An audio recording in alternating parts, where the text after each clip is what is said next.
According to internal reports, the Pentagon has overestimated the value of the ammunition, missiles and other equipment it sent to Ukraine by around $3 billion. The error was the result of assigning a higher than warranted value on weaponry that was taken from US stocks and then shipped to Ukraine.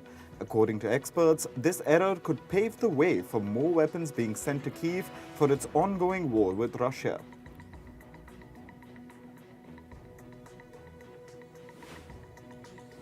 Ukraine's capital, Kyiv, has been attacked from the air by Russia for the 9th time this month. Kyiv's authorities say it seemed all incoming missiles had been destroyed.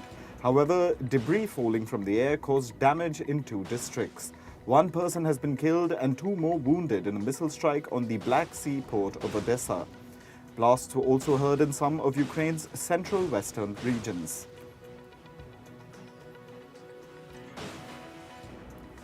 The sourcing and flow of weapons on both sides of the war in Ukraine was on the agenda on Thursday's session of the UN Security Council.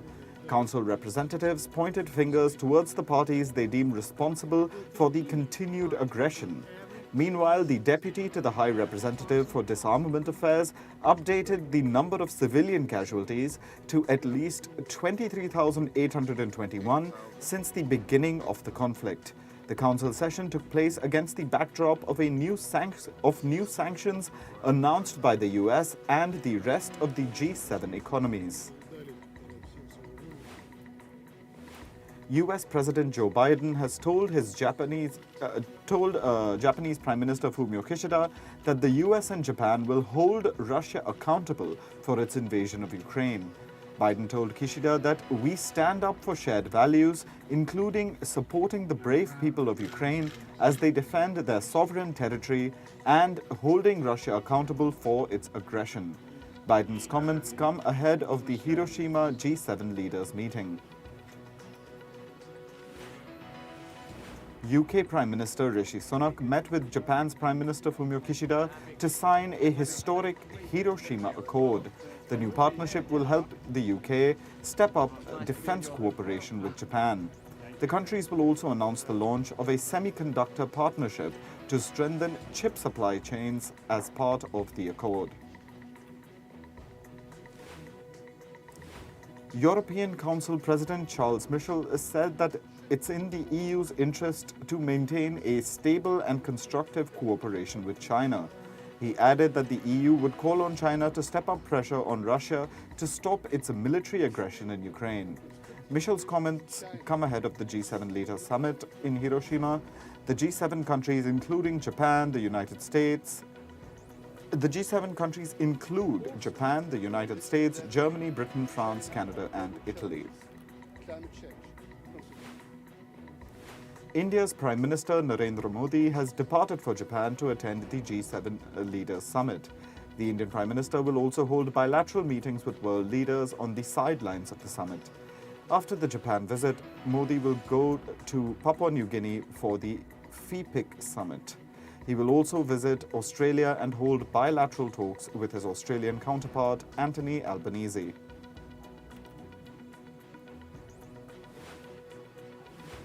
Pakistan's former Prime Minister Imran Khan has said that he would not join an investigation by the country's anti-graft agency while out on bail.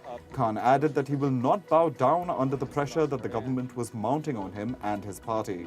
He was arrested on May 9th and later set free on court-ordered bail that was extended to May 31st. Khan's arrest triggered a wave of violence that deepened political instability in the South Asian nation of 220 million. Syria's President Bashar Al-Assad is set to attend an Arab League summit. This will be his first summit since Syria was suspended from the regional body 12 years ago. Syria was readmitted to the Arab League earlier this month. President Assad arrived in the Saudi Arabian port city of Jeddah on Thursday evening. That's where the Arab League summit is taking place. Several Palestinians were injured after Israeli police opened fire and used tear gas against them. The incident took place while Palestinian protesters were participating in a protest on the Gaza Strip's eastern border with Israel. The protest occurred following a so-called flag march by far-right Israelis on Thursday. The march had taken place in the old city of occupied East Jerusalem. Having been closed for 3 years, New York's iconic Roosevelt Hotel is being repurposed as a migrant processing center. It's now operating as an asylum seeker arrival center as New York City struggles to keep up with the continued flow of migrants. At its peak, the hotel could house around 900 residents. Meanwhile, New York City Mayor Eric Adams has called on the Biden administration to provide more funding amid the migrant crisis. Colombian authorities have recovered the bodies of 3 adults who died in a plane crash in the Colombian jungle on May 1st. The fate of 4 children who were with them is still unclear. A Cessna 206 plane carrying 7 people issued a Mayday alert due to engine failure in the early hours of May 1st. Preliminary reports suggest that the 4 children escaped the plane and set off into the rainforest to find help. Italian authorities continue with flood rescue operations. This is after torrential rains have caused over 300 landslides in the region. At least 9 people have lost their lives in the recent floods. The country has announced an emergency aid of $22 million. 2 Italian vets saved farm animals from the deadly floods. The doctors transported horses and donkeys to a dry location away from the flooded areas. The vets estimate that many animals have already drowned as over 5,000 farms remain underwater. Drought in southern France is leading farmers to lose their harvest. Apricots are drying up and falling from branches due to the extreme heat. Farmers are losing their produce as a water shortage grips the region. With depleting water reserves, southern France is looking at one of its worst droughts. A new study claims that more than half of the world's lakes have shrunk since the early 1990s. This is because of climate change and global warming. A team of researchers assessed almost 2,000 lakes using satellite imagery. According to their findings, 53% of lakes show a decline in water coverage.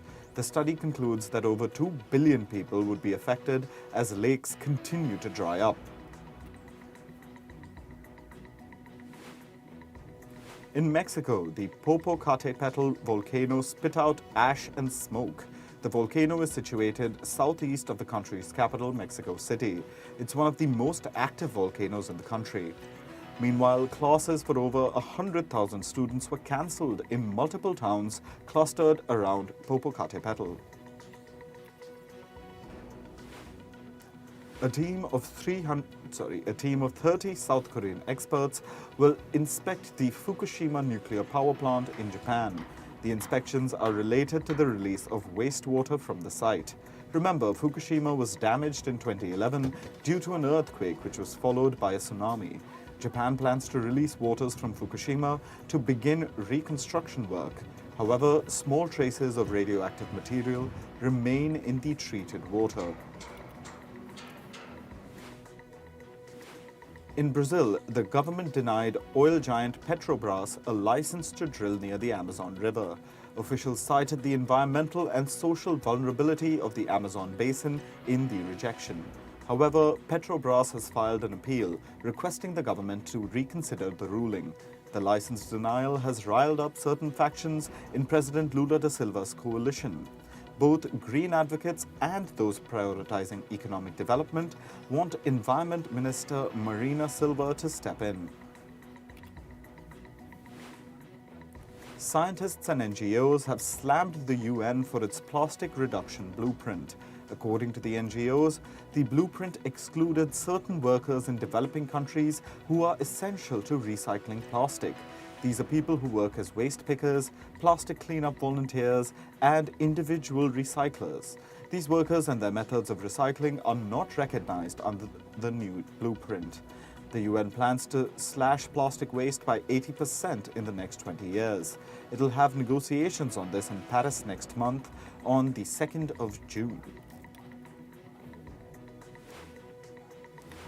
Walt Disney is scrapping plans to build a nearly $1 billion corporate campus in Florida in the US.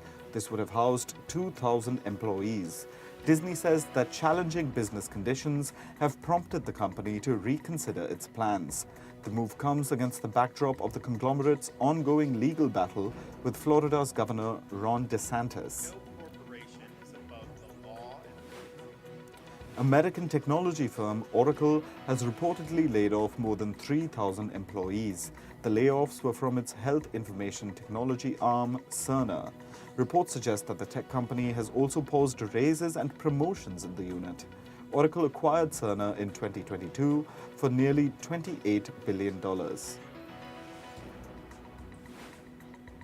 Australia's financial services company, AMP, has been fined more than $16 million. The company has been penalized over a scandal dating back to 2018. The financial firm had been taking insurance premiums from the accounts of dead clients. It had also conspired to charge fees for financial advice that was never given. The US Justice Department is reportedly planning to file a suit to block Korean Air from acquiring Asiana Airlines. The department is concerned that the deal will hurt competition on overlapping routes to the US. Korean Air and Asiana Airlines are South Korea's top two airlines. US-based General Electric has said that its financial chief, Carolina Dybeck-Happ, will step down. Dybeck-Happ had taken over as the industrial giant's CFO in early 2020. She will now be replaced by Rahul Ghai. Ghai will take over the role from September 1st. OpenAI is introducing the ChatGPT app for Apple's iOS. The company has said that the app will be free to use. It would sync history across devices to provide the optimum results. OpenAI has also said that ChatGPT Plus subscribers will get exclusive access to GPT-4's capabilities. GPT-4 is ChatGPT's successor with advanced features. The app's rollout for iOS will begin in the US. It'll expand to additional countries in the coming weeks. Meanwhile, Apple has restricted the use of AI tools like ChatGPT for its employees. It's concerned that the use of such tools may increase the risks of employees leaking confidential data. Apple has also advised its employees against the use of Microsoft-owned GitHub's AI tool Copilot. Copilot is used to automate the writing of software codes. This comes as the tech giant is preparing to develop its own AI-powered technology. 5 TikTok users from Montana have filed a lawsuit to block the state's new ban on the video sharing app. The users believe that the law violates their First Amendment right. The First Amendment protects a citizen's freedom of speech in the US. Earlier this week, Montana's governor signed a legislation to ban TikTok in the state. Twitter has accused Microsoft of using unauthorized data from its platform. Microsoft allegedly violated an agreement over using the social media platform's data. Twitter owner Elon Musk's lawyer has also accused Microsoft of sharing the data with government agencies without consent. Musk's lawyer has asked the tech giant to conduct an audit of its use of Twitter's content. Scientists have developed a device that allows amputees to feel sensations through a phantom hand. It allows patients to sense the temperature of objects. The technology need not be implemented in the body. Instead, it can simply be worn on the skin and combined with a regular prosthetic hand.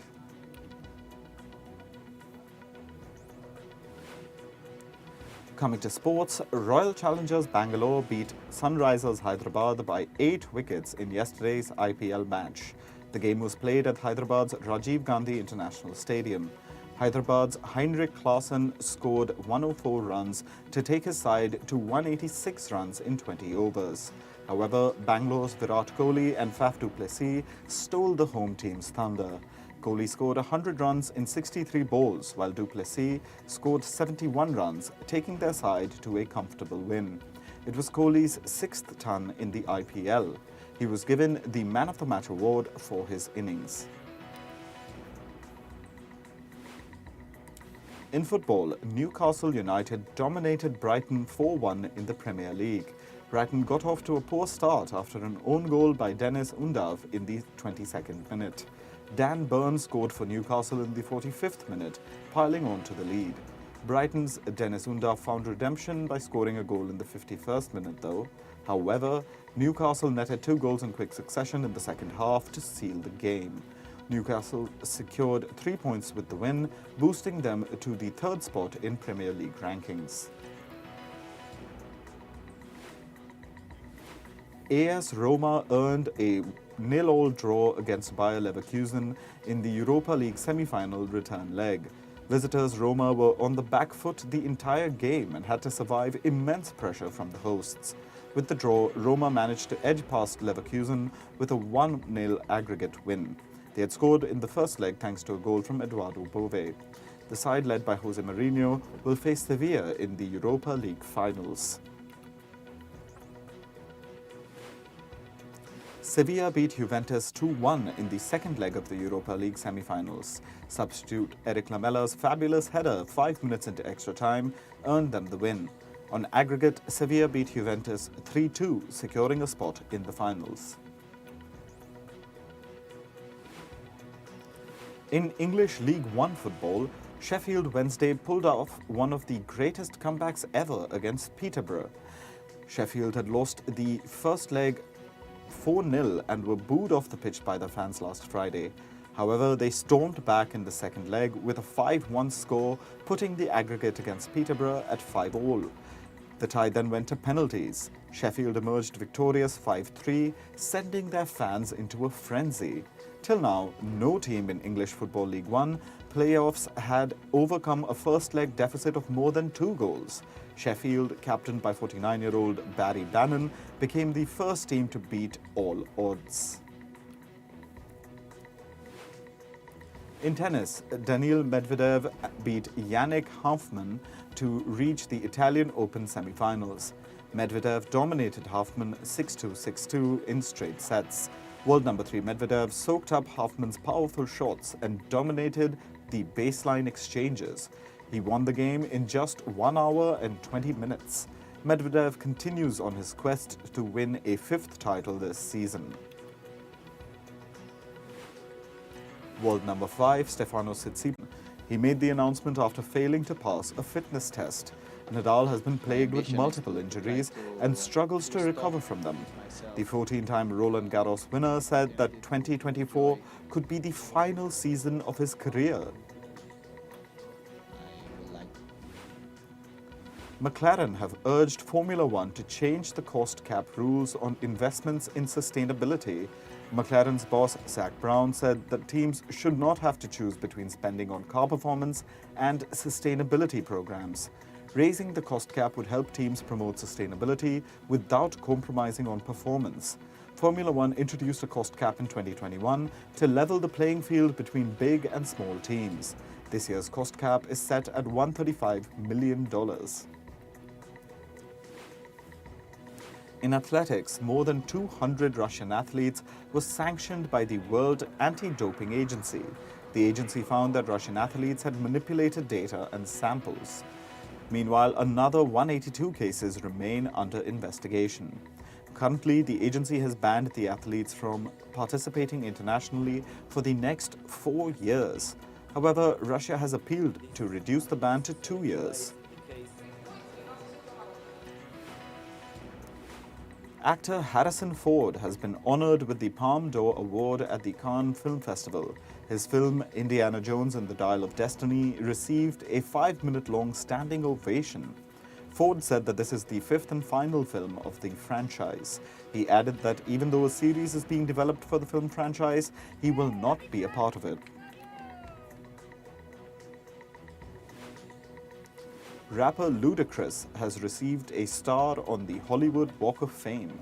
Ludacris, who has also acted in the Fast and Furious films, received the star in the Motion Pictures category. His star is the 2,756th one on the famous Hollywood Boulevard. Actor Vin Diesel and rapper Queen Latifah were present with Ludacris at the ceremony. Warner Bros. Discovery is celebrating the 100th anniversary of the studio with a 4-part documentary. 100 Years of Warner Bros. Will take the viewer through the studio's beginnings in the 1920s to its current global position. Clips from past TV shows and films and takes from directors and actors will also be part of the series. Actor Morgan Freeman will narrate the documentary. The second edition of the London Action Festival has announced its lineup. The festival is dedicated to all things action in film and television. Action sequences from drama series Game of Thrones will be discussed at the festival. Additionally, the villains from the action franchise John Wick will discuss their work. The festival will take place from the 21st to the 25th of June. The Critics' Choice Association has set its dates for the 2024 awards season. The 29th Annual Critics' Choice Awards will take place on the 14th of January next year. Submissions for the television category will open in September. Film and television nominations will be revealed in December. A new documentary on late Swedish DJ Avicii is being developed. The documentary is expected to include previously unreleased footage. Fresh interviews with Avicii's family and friends will also be part of the documentary. Avicii died in 2018 at the age of 28. Disney is removing content from its streaming platforms Disney Plus and Hulu in a cost-cutting move. At least 4 dozen titles, including Willow and Turner and Hooch, will be removed from the platforms. Disney CEO Bob Iger said that it's the right path for streaming's long-term profitability. The trans takeover picket at the Writers Guild of America strike drew over 200 writers and allies from the community. Writer Jacob Tobia said that they were in solidarity with the labor movement around the world. Concerns about trans employment and representation in pop culture were also raised at the strike. Rapper Flavor Flav joined the WGA strike outside the Warner Bros. Studios in Los Angeles. He also brought pizza, burgers and fries for the striking writers. The rapper registered his protest by dancing to the popular song Fight the Power by his hip-hop group Public Enemy. The Screen Actors Guild and the American Federation of Television and Radio Artists, or SAG-AFTRA, are also planning to go on strike. The SAG-AFTRA union plans to hold a strike authorization vote ahead of the June 7th negotiations with major studios. This would allow union leaders to stage a walkout in case a new contract is not negotiated with Hollywood producers.